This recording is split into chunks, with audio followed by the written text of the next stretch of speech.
আজকের ভিডিওটি কোনো সাধারণ আলোচনা নয়।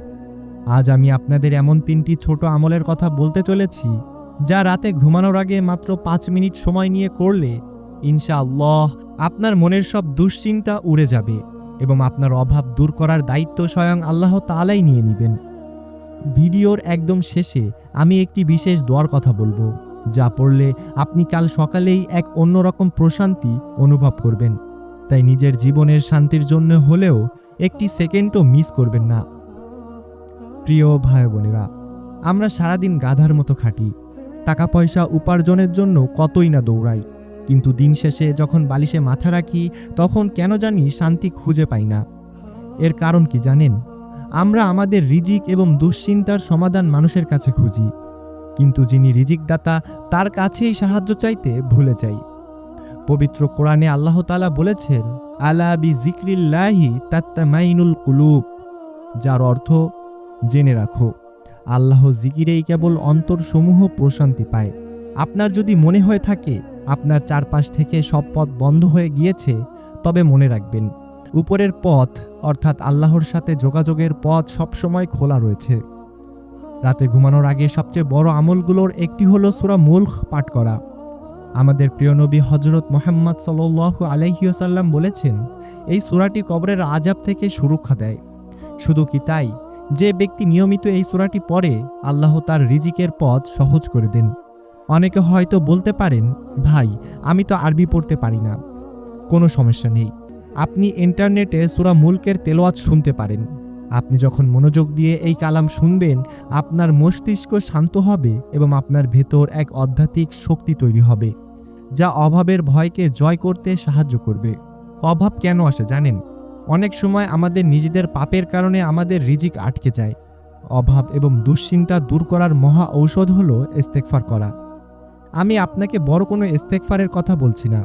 ঘুমানোর আগে অন্তত 100 বার পড়ুন আস্তাগফিরুল্লাহ, আর যদি পারেন তবে সাইয়্যিদুল ইস্তেগফার পড়ে ঘুমান। রাসূলুল্লাহ সাল্লাল্লাহু আলাইহি ওয়াসাল্লাম বলেছেন, যে ব্যক্তি রাতে বিশ্বাসের সাথে এই দোয়াটি পড়বে এবং ওই রাতে যদি সে মারা যায়, তবে সে জান্নাতি হবে। যে দোয়া জান্নাতের গ্যারান্টি দেয়, সে কি আপনার দুনিয়ার অভাব দূর করতে পারবে না? অবশ্যই পারবে। এবার আসি সেই বিশেষ আমলটিতে, যা আপনার দুশ্চিন্তাকে শান্তিতে রূপান্তর করবে। ঘুমানোর আগে অজু করে নিন। অজু অবস্থায় ঘুমানো সুন্নত এবং এতে ফেরেশতারা আপনার জন্য সারা রাত দোয়া করতে থাকে। বিছানায় শুয়ে এই ছোট দোয়াটি 3 বার পড়ুন। হাসবিয়াল্লাহু ওয়া নি'মাল ওয়াকিল, নি'মাল মাওলা ওয়া নি'মান নাসির, যার অর্থ আল্লাহই আমার জন্য যথেষ্ট।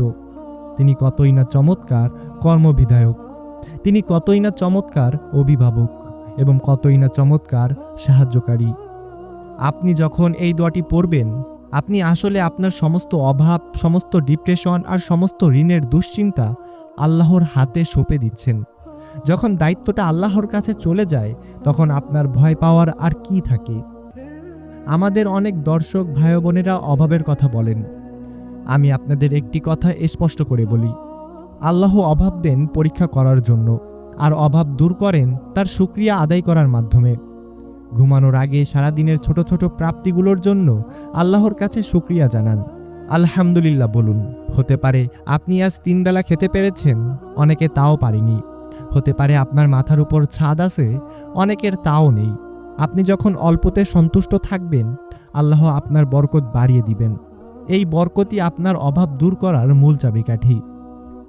প্রিয় ভাই বোনেরা, টাকা পয়সা থাকলেই শান্তি পাওয়া যায় না। শান্তি আসে মন থেকে, আর মনের মালিক একমাত্র আল্লাহ তাআলাই। আজ রাতে ঘুমানোর আগে অন্তত একবার এই আমলটি করে দেখুন।